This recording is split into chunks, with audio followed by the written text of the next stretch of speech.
نبی پاک علیہ السلام ظہر پڑھ کے حج کے لیے نکلے، اور جہاں آج ذوالحلیفہ ہے، ابیار علی جس جگہ کو کہتے ہیں، میقات مدینہ بھی کہا جاتا ہے، وہاں اللہ کے محبوب نے پہلے رات گزاری۔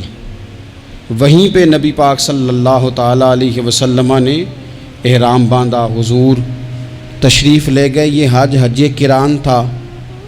نبی پاک صلی اللہ تعالیٰ علیہ وآلہ وسلم کے ساتھ اس طرح لوگ امڑ کے آئے، جہاں جہاں سے لوگ تھے مسلمان، وہ سارے جمع ہوئے حضور کے ساتھ اللہ کی بارگاہ میں حاضر ہونے کے لیے۔ 1,40,000 صحابہ، یہ ایک ہی دفعہ صحابہ کا اتنا بڑا مجمع جمع ہوا ہے، ایک ہی دفعہ۔ اور حضور علیہ السلام کی خواہش تھی کہ یہ سارے لوگ وہاں پہنچیں۔ محبوب کریم علیہ السلام 4 ذی الحج کو حضور علیہ السلام نے طواف کیا، صفا مروہ کیا، احرام نہیں کھولا، قربانیاں ساتھ تھیں، چونکہ یہ حج قران تھا۔ اللہ کے رسول صلی اللہ تعالیٰ علیہ وآلہ وسلم نے پھر 8 ذی الحج کو ظہر کی نماز جا کے منا کے میدان میں ادا کی۔ 9 ذی الحج کو مسجد نمرہ کے پاس کوہ صبیر پر جب سورج کی کرنیں چمکیں، قربان جائیں کیا نظارہ ہوگا۔ لبیک لبیک کی صدا آ رہی ہے، دے کون رہے ہیں؟ مدینے والے محبوب صلی اللہ علیہ وسلم۔ حضور اس لشکر حسن کو لے کر، اس نور بھرے قافلے کو لے کے، یہ کون ہیں جو حضور کے ساتھ سارے نکلے ہیں؟ یہ کون ہیں سارے؟ یہ وہ فیروز بخت سعادت مند لوگ ہیں کہ ان میں سے جس نے ایک دفعہ بھی ایمان کی حالت میں حضور کو دیکھا اور پھر خاتمہ بالخیر بالایمان کے ساتھ دنیا سے رخصت ہوئے، یہ وہ لوگ ہیں کہ ولی اگر 60 سال بھی سارا دن روزہ رکھے، ساری رات نفل پڑھے، ہر برائی سے بچے، لیکن پھر بھی کسی صحابی کے قدموں کی خاک تک کو نہیں پہنچ سکتا۔ اور صحابی زیارت سے بنتا ہے، ولی عبادت سے بنتے ہیں۔ نبی پاک صلی اللہ تعالیٰ علیہ وسلم کے وہ سارے صحابہ کون ہیں؟ الصحابہ النجوم، یہ حضور کی چاروں جانب یہ چمک رہے ہیں، انہیں خود میرے نبی پاک نے ستارے فرمایا ہے۔ ایک سمت علی، ایک سمت عمر، صدیق ادھر، عثمان ادھر۔ ان جگمگ جگمگ تاروں میں بھلا مہتاب کا عالم کیا ہوگا؟ اور ہر کوئی فدا ہے بن دیکھے تو پھر دیدار کا عالم کیا ہوگا؟ تو نبی پاک صلی اللہ علیہ وسلم نے یہ وہ موقع تھا، 9 ذی الحج میدان عرفات، حضور صلی اللہ علیہ وسلم نے ظہر کی نماز ادا فرمائی، اور پھر کچھ توقف کے بعد حضور کے لیے اونٹنی پر کجاوا سجایا گیا۔ حضور اپنی کسوا نامی اونٹنی پر سوار ہوئے، میرے محبوب نے خطبہ دینے کا ارادہ فرمایا۔ رب کریم نے ارشاد فرمایا، الیوم اکملت لکم دینکم، آج میں نے تمہارے لیے تمہارا دین مکمل کر دیا ہے، مکمل ہو گیا دین، اس کے بعد کوئی اور دین نہیں آئے گا۔ اس آیت نے بتا دیا کہ حضور آخری نبی ہیں، دین مکمل ہو گیا، اب کسی اور پیغمبر کی، رسول کی، دین کی، کتاب کی ضرورت باقی۔ آج میں نے تمہارے لیے تمہارا دین مکمل کر دیا۔ اور کیا خوبصورت لفظ ہیں، قرآن پاک میں فرمایا وَأَتْمَمْتُ عَلَيْكُمْ نِعْمَتِي، اور آج میں نے تم پر اپنی نعمتیں تمام کر دی ہیں، نعمتیں مکمل کر دی۔ وَرَضِيتُ لَكُمُ الْإِسْلَامَ دِينًا، اور اللہ فرماتے ہیں میں نے تمہارے لیے دین اسلام کو پسند کیا ہے، یہ میری رضا ہے، یہ دین اسلام تمہارے لیے پسند کیا ہے۔ کوئی بندہ ساری زندگی مخلوق کی خدمت کرے، ساری زندگی رستوں سے کانٹے اٹھائے، ساری زندگی خیر کا کام کرے، کسی کو تکلیف نہ دے، لیکن اگر مسلمان نہیں نا، اگر کلمہ نہیں نہ پڑھتا، تو اس کی ساری عمر کی خیر بھی کسی کام کی نہیں۔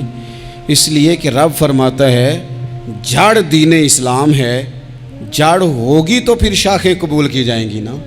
تو اگر جڑ ہی سرے سے نہیں ہے تو خیر کرنے کا معنی، کچھ لوگ کفار کی، مشرکین کی تعریف کرتے ہیں کہ جناب بلے بلے اتنے ویلفیئر کام ہو رہے ہیں، تو یاد رکھو سب سے ضروری جڑ ہے۔ قرآن پاک میں رب تعالیٰ نے منافقین، مشرکین اور کفار کے اعمال کی بنیاد اس طرح کی بتائی ہے کہ جس طرح پتھر پر تھوڑی گرد پڑ جائے، ذرا ہوا کا جھونکا ہے یا بارش آئے تو پتھر صاف کا صاف ہو جاتا ہے۔ ان کے اعمال اس طرح کے ہیں۔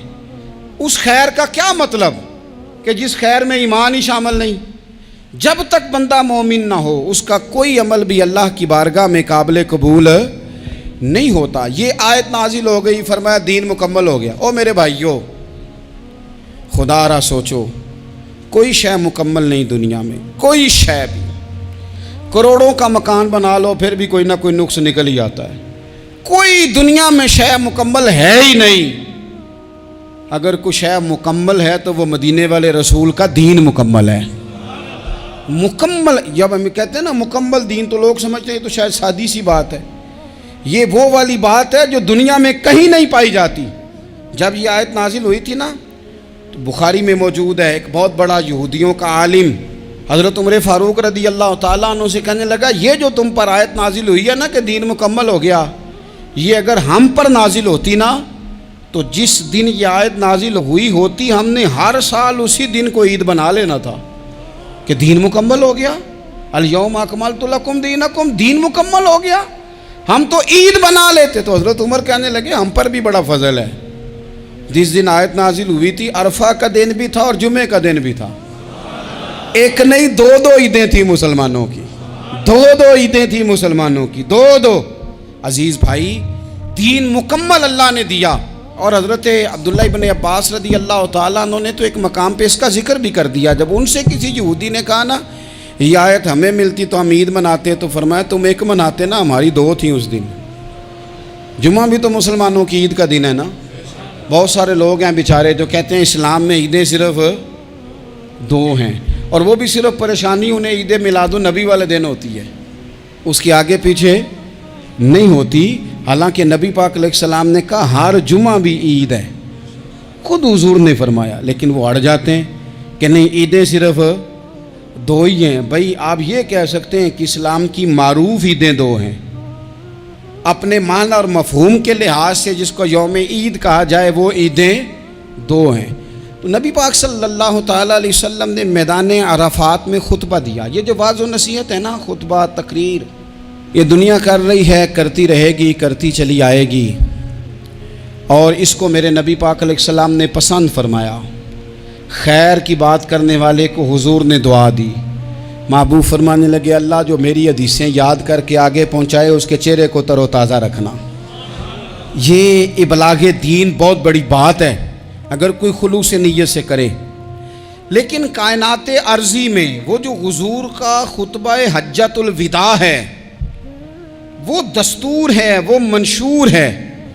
انسانی حقوق پر اس سے بڑا چارٹر نہ پہلے کبھی تھا نہ قیامت تک دوبارہ بن سکتا ہے۔ اس کو خطبہ حجۃ الوداع کیوں کہتے ہیں؟ ایک تو مطلب یہ کہ حضور نے یہی آخری حج کیا، اور دوسری بات یہ تھی کہ اس خطبے کے تھوڑے ہی عرصے بعد میرے نبی پاک نے وصال ظاہری فرمایا۔ اور اس خطبے کو رسول پاک صلی اللہ تعالیٰ علیہ وسلم نے شروع کہاں سے فرمایا؟ یہ خطبہ دیکھیں شروع کہاں سے ہو رہا ہے۔ انسان دنیا میں ملتا بھی ہے، جدا بھی ہوتا ہے۔ یہ جو جدائی کا وقت ہوتا ہے نا، جدائی کا، شاید بڑی سوچ سمجھ کے کہا تھا حضرت میاں صاحب نے، بڑی غور کر کے انہوں نے کہا تھا کہ دریا کنڈے روخ نہ لائیے، جو آوے رڑ جاوے۔ آپ میدان میں درخت لگاتے ہیں تو کبھی پھل گرتا ہے تو زمین پہ گرتا ہے، اٹھا لیتے ہیں۔ اگر دریا کے کنارے ہو تو وہ تو دریا میں گرے گا اور رڑ جائے گا، چلا گیا، بہہ گیا۔ فرمانے لگے دریا کنڈے روخ نہ لائیے، جو آوے رڑ جاوے، تے پردیسی نال نہ یاری لائیے، او دا جدوں دل کرے ٹر جاوے، وہ تو چلا جاتا ہے۔ یہ خطبہ شروع کہاں سے ہو رہا ہے؟ یعنی ابھی آغاز کلام ہے، بات آگے آئے گی، آغاز کلام ہے۔ میں کہہ چکا ہوں ولی شاید عبادت کر کے بنے، تقوی اختیار کر کے بنے، ولی اللہ کی حرام کردہ ہر شے سے اجتناب کر کے بنے، وہ جس میں شبہ ہے اس سے بھی بچے تو پھر ولی بنے۔ لیکن صحابی تو حضور کی زیارت سے بنتا ہے نا، نبی پاک کی زیارت سے بنتا ہے۔ اور صحابہ تو وہ صحابہ تھے جن کی ہر صبح عید ہوتی تھی، خدا کا قرب حاصل تھا، نبی کی دید ہوتی تھی۔ وہ تو اس طرح کا ماحول تھا کہ نبی پاک نے فرمایا حضرت ابو ہریرہ سے یہیں بیٹھے رہتے ہو، تھوڑا ذرا کبھی کوئی کام بھی کر لیا کرو، وقفے سے ملنے سے محبت بھی بڑھتی ہے۔ تو حضرت ابو ہریرہ اٹھے اور ستون کے پیچھے سے ہو کے واپس آ گئے۔ فرمایا آ گئے ہو؟ عرض کی حضور دل ہی نہیں لگتا تو جائیں کہاں۔ وہ جو حضور سے آ کے کہتے تھے نا یا رسول اللہ صلی اللہ علیہ وسلم، حضرت ثوبان بن مالک، حضور نے فرمایا پریشان پریشان دکھائی دیتے ہو؟ کہا یا رسول اللہ ایک بات پریشان کرتی ہے۔ کہا وہ کیا؟ عرض کی حضور دل بے چین ہوتا ہے تو زیارت کو آ جاتا ہوں، آج ایک عجیب خیال آیا ہے، عجیب خیال آیا ہے۔ اور اس نے عجیب رنگ طبیعت میں بھر دیا ہے۔ فرمایا تمہیں کیا خیال آیا؟ عرض کی یا رسول اللہ صلی اللہ علیہ وسلم آج خیال آیا ہے کہ ثوبان ہے، تو حضور کا غلام ہے، جنت تو حضور کے صدقے ملے گی، لیکن یہ ہے کہ حضور تو ہوں گے نا نبیوں کے ساتھ، تجھے ملے گی پر ملے گی تو غلاموں کے محلے میں نا۔ تو دل میں خیال آیا کہ وہاں زیارت بھی ہوگی کہ نہیں؟ او جنت میرے کس کاری جتھے یار نظر نہ آوے، زیارت بھی ہوگی کہ نہیں؟ حضور کی بارگاہ میں جب حضرت ثوبان نے عرض کی تو رب کریم نے فرمایا محبوب جو تیری اور تیرے رب کی اطاعت کرے نا، اولئک انعم اللہ علیہم من النبیین والصدیقین والشہداء والصالحین، فرمایا ان کو اللہ نبیوں کے، صدیقین کے، شہداء اور صالحین کے ساتھ ہی جنت میں اکٹھا فرمائے گا، وہ اکٹھے رہے۔ تو جن کو تو جنت میں بھی حضور کی زیارت کے بغیر چین نہیں تھا، ان کو حضور نے خطبہ حجۃ الوداع شروع کرتے وقت پہلا جملہ پتہ کیا کہا؟ حضور اونٹنی پہ ہیں، احرام باندھا ہوا ہے، 1,40,000 کم و بیش غلام سامنے کھڑے، عرفات کا میدان۔ محبوب فرمانے لگے پہلا جملہ، جو درد والے تھے وہ تڑپ گئے، یہ سارے درد والے تھے لیکن کچھ زیادہ مزاج شناس تھے۔ محبوب نے پہلا جملہ کہا، حضور فرمانے لگے لوگو جس طرح آج اکٹھے ہوئے ہیں شاید اس کے بعد دوبارہ ہم اکٹھے نہ ہوں۔ پہلا اعلان ہی کر دیا کہ یہ تمہارے ساتھ جو آج خطبہ ہے نا، اس میں اشارہ دے دیا کہ دوبارہ نہیں جمع ہوگے، اگلا حج نہیں کرنا، بس ختم ہوئی بات، یہ آخری پہلی بات ہی حضور نے یہ بیان کی۔ اب وہ اتنے دل نرم ہو گئے حضور کی بات سن کے، آنکھوں میں آنسو اس طرح آ گئے، طبیعت کا ملان اتنا بڑھ گیا کہ ہر ایک کا دل کشکول بن گیا، ہر طرف سے آہیں اور سسکیاں ہیں کہ حضور کے وہ جملے یوں صحابہ لے رہے تھے جب آپ سے کوئی کہہ دے کہ بھائی یہ وقت بس آخری ملاقات کا ہے، تو پھر انہوں نے وہ تو حضور کی ہر بات ہی توجہ سے سنتے تھے، پر یہاں جو انداز بن گیا وہ انوکھا بن گیا۔ فرمایا شاید دوبارہ ملاقات نہ ہو۔ پھر میرے کریم محبوب صلی اللہ تعالیٰ علیہ وسلم نے فرمایا جس طرح تمہارے لیے یہ شہر حرمت والا ہے، مکہ حرمت والا ہے نا، ایک نیکی کرو تو مکے میں 1,00,000 کا ثواب، حرم مکہ میں ایک گناہ کرو تو وہ بھی 1,00,000 لکھا جاتا ہے، حرمت والا ہے، بڑی عزت والا ہے۔ فرمایا جس طرح یہ گھر عزت والا ہے کعبہ، جس طرح یہ شہر عزت والا ہے، فرمایا جس طرح آج کا دن حرمت والا ہے، مسلمانوں میں تمہیں بتا کے جا رہا ہوں، تمہیں سمجھا رہا ہوں، اسی طرح میں نے تم سب پر ایک دوسرے کے مال اور عزت کو حرمت والا کر دیا ہے۔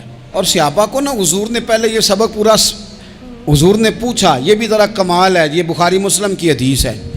حضور نے صحابہ سے پوچھا 9 ذی الحج ہے، جمعے کا دن ہے، ذی الحج کا مہینہ ہے، سب کو پتہ ہے، دیکھیں نا آپ جمعہ پڑھنے ہیں تو میں آپ سے کہوں کہ آج کون سا دن ہے تو آپ کہیں کہ جناب جمعہ ہے، عجیب آدمی ہے جمعہ پڑھا رہے ہو، لیکن جو صحابہ کا انداز ہے وہ اور ہے۔ حضور نے پوچھا آج یہ کون سا مہینہ ہے؟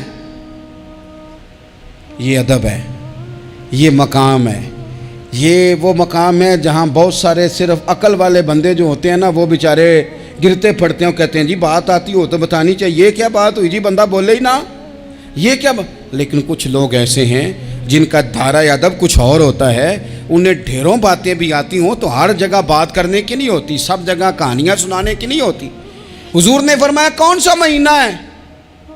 قربان جائیں، بھیا کو زبان ہو کے کہنے لگے واللہ و رسولہ عالم، اللہ جانے اللہ کا رسول جانے، سانو تے قید سجن دا گہنا ہے، او جنج رکھے ایسا اونج رہنا ہے، ہمیں کیا پتا۔ پوچھا کسی نے لکھا ہے صوفیاء نے، کسی نے پوچھا اوے تمہیں پتہ نہیں، کہنے لگے چپ کر، ہمیں کیا پتہ کون سا مہینہ ہے؟ تو حضور نے فرمایا آج تاریخ کون سی ہے؟ بھائی صاحب کو پتہ تھا نا 9 ذی الحج کو یہ حج ہوتا ہے، کون سی تاریخ ہے؟ کہا واللہ ورسولہ عالم، اللہ جانے، اللہ کا رسول جانے، قربان جائیں۔ حضور نے پوچھا دن کون سا ہے؟ سب کو پتہ ہے جمعہ ہے، کہنے لگے واللہ ورسولہ عالم، اللہ جانے اور اللہ کا۔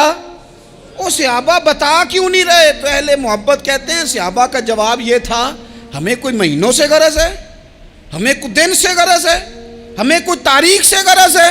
حاجیو آؤ شہنشاہ کا روضہ دیکھو، کعبہ تو دیکھ چکے، کعبے کا بھی کعبہ دیکھو، ہمیں تو محبوب سے غرض ہے۔ مہینہ تھا ذی الحج کا، اگر حضور کہہ دیتے ذی الحج نہیں ذی قعدہ ہے تو ہم نے ذی قعدہ ہی بنا لینا تھا۔ تاریخ تھی 9، اگر حضور فرما دیتے 11 ہے تو ہم نے 11 ہی بنا لینی تھی۔ دن تھا جمعے کا، اگر حضور کہتے پیر ہے تو ہمیں کیا لگے؟ ہمیں تو محبوب کی رضا چاہیے۔ آپ دیکھیں نا، ایک صحابی کے ہاتھ ذرا لمبے تھے تو حضور نے فرمایا یا ذوالیدین، او لمبے ہاتھوں والے۔ ان سے کوئی پوچھتا نام کیا ہے تو کہتے میرا نام ہے 2 ہاتھوں والا۔ او بھائی میرے بھی 2 ہیں، تم کیوں 2 ہاتھوں والا؟ کہنے لگے یہ نہیں مجھے پتا، مجھے نبی پاک نے کہا 2 ہاتھوں والا۔ تو ٹھیک ہو گئی جو حضور نے نام رکھ دیا۔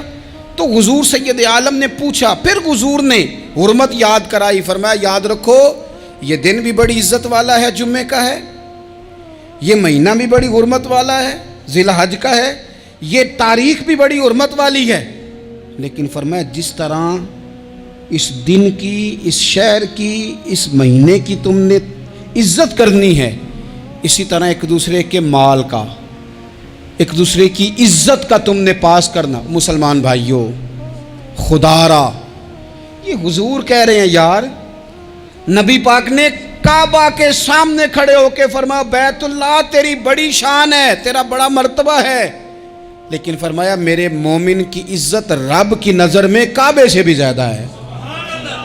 ہم کیسے بیٹھ کے یار، ہم کیسے جرأت کرتے ہیں کسی کی پگڑی کھولنے کی کونے میں بیٹھ کے؟ ہم اپنے گھر بیٹھ کے کسی پر تبصرہ کر گئے، کسی بندہ مومن کی عزت اچھال گئے، بالکل پتہ نہیں تھا بات کا اور ہم نے کہانی بنا دی پوری کی پوری، داستان سرائی کر گئے۔ صبح سے شام تک ہماری گپ شپ کا عنوان کیا ہے؟ کسی نہ کسی کا شکوہ، کسی نہ کسی کی شکایت، یہ ہماری گپ شپ ہے۔ خدا را حضور نے تو خطبہ حجۃ الوداع میں پہلا سبق یہ دیا تھا کہ میرے جانے کے بعد ایک دوسرے کی عزت کرنا، اور اسی خطبے میں ایک جگہ پہ فرمایا یہ نہ ہو کہ میرے جانے کے بعد تم ایک دوسرے کی گردنیں مارنے لگ جاؤ، ایک دوسرے کی عزتوں کا خیال کرنا، پاس کرنا۔ مسلمانوں، میرے عزیز بھائیوں، بزرگوں، عزتوں کا دفاع شروع کریں۔ تھوڑی دیر کے لیے اپنی زبان لوگوں کے اوپر تبصرہ کرنے سے کنٹرول میں لائیں۔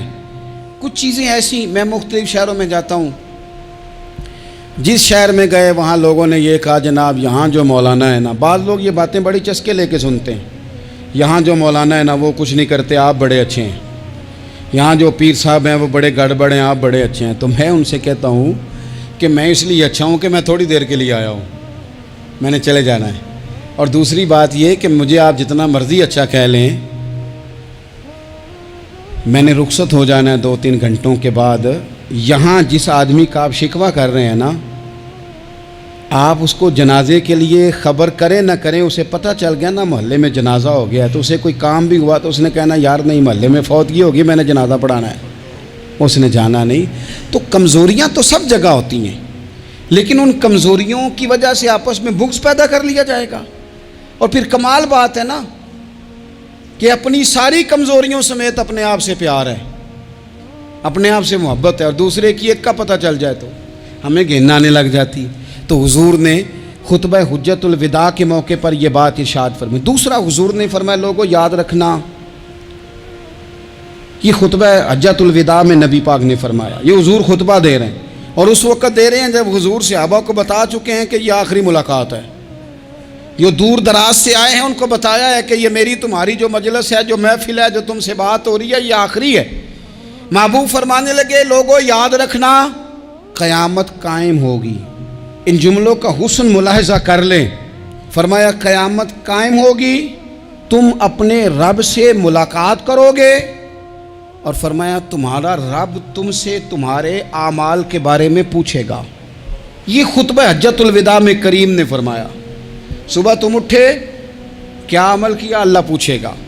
کسی سے ملاقات ہوئی، طرز کیا تھی، سوچ کیا تھی، اللہ پوچھے گا۔ لین دین میں کیا معاملات تھے، تمہارے اعمال کے، اللہ سے ملاقات ہوگی، وہ کھڑا کر کے پوچھے گا۔ اور حدیث میں کئی جگہ پہ حضور نے فرمایا وہ تم سے سوال کرے گا، تمہیں جواب دینا ہے۔ میرے عزیز بھائیوں، تیار رہنا چاہیے، تیار۔ ہم نا منت کرتے ہیں آخری دن ہونا، تنخواہ دار لوگ کہتے ہیں یار یہ آخری ایام چل رہے ہیں، کوئی خرچہ نہ بتاؤ، اس لیے کہ حساب کے متھے لگنا ہے۔ آخری دنوں میں، بجٹ کے دنوں میں لوگ پریشان ہوتے ہیں کہ حساب دینا ہے۔ جب رب سے ملاقات کریں گے اور وہ حساب مانگے گا، کتنا مشکل کام ہے۔ اور ایک مقام پہ حضور نے فرمایا جس سے اللہ نے حساب مانگا وہ تو الجھ گیا، دعا کرو وہ حساب مانگے ہی نہ، بے حساب ہی بخشش فرما دے۔ نبی پاک صلی اللہ تعالیٰ علیہ وآلہ وسلم نے ارشاد فرمایا اسی خطبہ حجۃ الوداع میں، حضور فرمانے لگے سن لو، میں نے تم تک اللہ تعالیٰ کا پیغام پہنچا دیا ہے۔ اب جس شخص کے پاس امانت رکھی ہو اس پر لازم ہے کہ وہ امانت اس تک پہنچا دے جو اس کا مالک ہے۔ ہم بہت سارے لوگ ایسے ہوتے ہیں، ہمارے پاس امانتیں ہوتی ہیں، کچھ بھی نہ ہو تو کچھ لوگوں کے راز کی امانت ہوتی ہے، کچھ بھی نہ ہو تو کچھ لوگوں کی باتیں ہم تک پہنچ جاتی ہیں، وہ راز ہوتا ہے، وہ امانت ہوتی ہے۔ مجلس کی گفتگو بھی امانت ہے، لیکن ہم امانتوں کا خیال نہیں کرتے، خیانت ہو جاتی ہے۔ بہت محتاط ہو کر اپنی زندگی میں امانتوں کا خیال کیا جائے۔ یا ایھا الذین آمنوا لا تخونوا اللہ والرسول وتخونوا اماناتکم وانتم تعلمون۔ اللہ فرماتے ہیں ایمان والو، نہ رب سے خیانت کرنا، نہ رب کے رسول سے خیانت کرنا، نہ آپس میں ایک دوسرے سے خیانت کرنا، جانتے بوجھتے ہوئے یہ کام نہ کرنا۔ وانتم تعلمون، جانتے ہو، تمہیں پتہ ہے۔ کبھی بھی بددیانتی کا مظاہرہ نہ کریں اپنی زندگی میں، کبھی بھی۔ اور یہ بھی یاد رکھ لیں، بچوں کو کیا پتا کہ ہمارا ابا حلال لا رہا ہے کہ حرام لا رہا ہے، آپ لا رہے ہیں نا، تو وہ تو بیچارے بھولے پن میں کھا رہے ہیں، تو حساب آپ نے دینا ہے۔ جنہ لی تو پاپ کمائے ہن کتھے نہیں ہو تیرے کر دے، بلا نا۔ تو بچوں کا تو یہ معاملہ ہے بھائی، اللہ ماشاءاللہ کہ وہ وقت پہ ہی، شادی کے 10-15 دن کے بعد ہی ان کو پیغام مل جاتا ہے کہ اگر ہمارا علیحدہ گھر ہو تو میں مرضی سے سجاؤں، تو میں مرضی سے سنواروں، تو میرا کوئی مطلب اپنا سلسلہ ہو، تو بڑے ٹائم پہ ساری باتیں شروع ہو جاتی ہیں، وہ تو معاملہ ہی بالکل اور ہے۔ تو بالکل کسی بھی امانت میں کبھی بھی خیانت کرنے کی کوشش نہ کریں۔ اور یاد رکھیں، مال حرام جہاں آتا ہے وہاں بڑی تباہی آتی ہے، جہاں لوگ بددیانت ہو جاتے ہیں وہاں معاملات بڑے خراب ہو جاتے ہیں۔ اللہ تبارک و تعالیٰ دیانتداری کی توفیق عطا فرمائے۔ حضور نے خطبہ حجۃ الوداع کے موقع پر فرمایا میں نے آج جاہلیت کے سارے سود ختم کر دیے۔ نبی پاک میدان عرفات میں کھڑے ہو کے فرمانے لگے جس بندے نے بھی کسی سے پیسے لیے ہیں وہ اصل رقم دے گا، زائد نہیں دے گا۔ حضور کے بڑے قریبی تھے ایک، فرمایا انہوں نے بھی کچھ لوگوں سے پیسے لیے ہوئے، چونکہ وہ سب لوگ کرتے تھے، حرام ہی نہیں تھا۔ فرمایا میں ان کو بھی حکم دیتا ہوں کہ یہ اصل رقم وصول کریں گے، کسی سے ایک پائی بھی زیادہ وصول نہ کریں گے۔ نبی پاک صلی اللہ تعالیٰ علیہ وسلم نے خطبہ حجۃ الوداع میں ایک باریک بات حضور نے بھی، یہ آپ نے ضرور سمجھنی ہے، بالخصوص جو لوگ تھوڑا دین پر عمل کر رہے ہیں، جن کا لبادہ مذہبی ہو گیا، جنہیں لوگ حضرت صاحب، قاری صاحب، علامہ صاحب، مفتی صاحب، حاجی صاحب، بزرگوں کہہ کے بلاتے ہیں، وہ اس پر توجہ کریں۔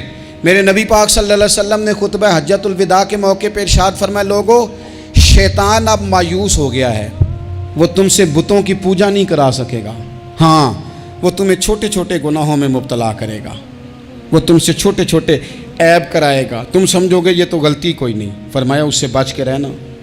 اب وہ مایوس ہو گیا، بتوں کی پوجا نہیں کرا سکتا، تمہیں اپنی پوجا نہیں کرا سکتا، لیکن چھوٹی چھوٹی غلطیاں، ایک مقام پہ فرمایا نا چھوٹا گناہ ہونا تو مومن اسے پہاڑ سمجھتا ہے، اتنا بڑا ہو گیا، اور منافق کہتا ہے یہ تو کچھ بھی نہیں۔ تو اپنی زندگی کے اندر چھوٹی چھوٹی کوتاہیاں، حضرت سعدی فرمایا کرتے تھے سیلاب اچانک نہیں آتے، پہلے چھوٹا سا سوراخ ہوتا ہے دریا کے کنارے میں، اسے بند نہ کیا جائے پھر بڑا ہو جاتا ہے، پھر وہ ٹائم آتا ہے کہ بند ٹوٹ جاتا ہے، بستیاں ڈوب جاتی ہیں۔ پہلے چھوٹا گناہ انسان کرتا ہے، چھوٹا، پھر اس سے آگے بڑھتا جاتا ہے اور بڑی بڑی غلطیاں ہوتی ہیں۔ اللہ تبارک و تعالی ہمیں رائی کے دانے کے برابر بھی غلطی کرنے سے محفوظ فرمائے۔ نبی پاک صلی اللہ تعالیٰ علیہ وسلم نے اسی موقع پر ارشاد فرمایا، لوگو اللہ سے ڈرتے رہنا اور میں تمہیں عورتوں کے ساتھ بھلائی کی وصیت کرتا ہوں۔ فرمایا رب نے تمہیں اختیار دیا ہے، عورتیں تمہارے سپرد کی ہیں، ان سے اچھا سلوک کرنا۔ فرمایا اگر کبھی کوئی ان پر تمہیں سختی کرنی بھی پڑے تو اتنی کرنا جتنی ان کی غلطی ہو، ان سے درگزر کرنا، ان سے پیار کرنا۔ اسلام نے خاتون کو باقاعدہ حقوق دیے، باقاعدہ۔ صحیح بخاری میں حدیث ہے، یہ جو نوجوان ہیں، مطالعہ کرنے والے، پڑھنے سننے سمجھنے والے، یاد رکھا کریں ان چیزوں کو۔ حضرت بریرہ رضی اللہ تعالیٰ عنہ حضرت عائشہ صدیقہ کی کنیزہ ہیں۔ حضرت مغیث رضی اللہ تعالیٰ عنہ ایک صحابی ہیں، ان کی وہ اہلیہ ہیں، وہ اپنے خامد سے علیحدگی چاہتی تھی۔ ان کے خامد بڑی محبت کرتے تھے، علیحدہ ہونا نہیں چاہتے تھے، خاتون رہنا نہیں چاہتی تھی۔ انہوں نے بڑی سفارشیں کرائیں کہ میرا خامد، میری بیوی مجھ سے صلح کر لے، حالانکہ وہ خاتون کنیز ہیں، خادمہ ہیں، کوئی بڑے قبیلے سے بظاہر تعلق نہیں۔ بالآخر انہوں نے گزارش کی، سیدہ عائشہ صدیقہ رضی اللہ تعالیٰ عنہ سے کہا، کچھ اور ذرائع اختیار کیے۔ حضرت مغیث نے رضی اللہ تعالیٰ عنہ، ان کے شوہر نے، کہ نبی پاک علیہ السلام کی خدمت میں عرض کریں، حضور میری سفارش کریں کہ یہ مجھ سے صلح کر لیں۔ تو نبی پاک علیہ السلام نے حضرت بریرہ رضی اللہ تعالیٰ عنہ جو کنیزہ ہیں، خادمہ ہیں، ان کو بلا کے کہا تمہارا خامد صلح کرنا چاہتا ہے۔ یہاں برادری کا بڑا کے کہتا ہے، پتر وہ میری بھی نہیں تو گال رکھنی، وہ میرے ککھاں دا بھی نہیں تو، وہ کیا کہہ رہے ہیں آپ؟ اللہ نے اسے حق دیا ہے، اور جسے حق اللہ دے اس کا رسول دے، اس سے کون ہوتا ہے کوئی حق چھیننے والا؟ نبی پاک صلی اللہ علیہ وسلم نے حضرت بریرہ سے کہا تمہارا خامد صلح کرنا چاہتا ہے اور وہ روتا ہے تمہارے لیے، اور اس نے بڑی سفارشیں کی ہیں، تم اس سے صلح کر لو۔ حضرت بریرہ رضی اللہ تعالیٰ عنہ عرض کرنے لگی، یا رسول اللہ صلی اللہ علیہ وسلم آپ جو حکم کریں میں حاضر ہوں، ایک بات پوچھ سکتی ہوں؟ ایک گزارش کر لوں؟ ایک صرف حضور میرا بولیا چولیا معاف کری، ایک بات کر لوں؟ تو کہا کرو۔ عرض کی یا رسول اللہ یہ آپ کا حکم ہے یا مشورہ ہے؟ یہ محبوب کی بات ہے، محبوب کی۔ کوئی بزرگ کیوں جبر کرتا ہے کسی پہ؟ کوئی حضرت شیخ کیوں کہتے ہیں زبردستی عورت کو کہ تو جا؟ نبی پاک صلی اللہ علیہ وسلم نے فرمایا صلح کر لے۔ یا رسول اللہ ایک بات عرض کروں؟ کرو۔ حضور حکم ہے کہ مشورہ ہے؟ تو نبی پاک نے فرمایا نہیں، مشورہ ہے۔ تم عاقلہ ہو، بالغہ ہو، اسلام تمہیں با اختیار کرتا ہے، چاہو تو رہو، چاہو تو خلا لے لو۔ عرض کرنے لگی حضور اگر مشورہ ہے تو پھر میں مغیث سے صلح نہیں کرنا چاہتی۔ میرے محبوب نے فرمایا تو جس حال میں راضی ہے میں بھی راضی ہوں۔ ٹھیک ہو گئی بات، ختم ہو گئی۔ حضور نے کوئی زور نہیں، اتنے اسلام حقوق دیتا ہے عورت کو، کسی کو اجازت نہیں کہ وہ جبر کرے، وہ ظلم کرے۔ میں آ گیا ہوں صلح نہیں کرنی، بے تو کیوں آیا ہے؟ تو نے وقت گزارنا ہے، جانے وہ خامد کس طرح کا ہو۔ تو نبی پاک صلی اللہ علیہ وسلم نے خطبہ حجۃ الوداع کے موقع پر فرمایا عورتوں کے ساتھ اچھا سلوک کرنا۔ اللہ تبارک و تعالی جو حج پڑھا جا رہا ہے اس کے صدقے پوری امت پر اپنا فضل فرمائے۔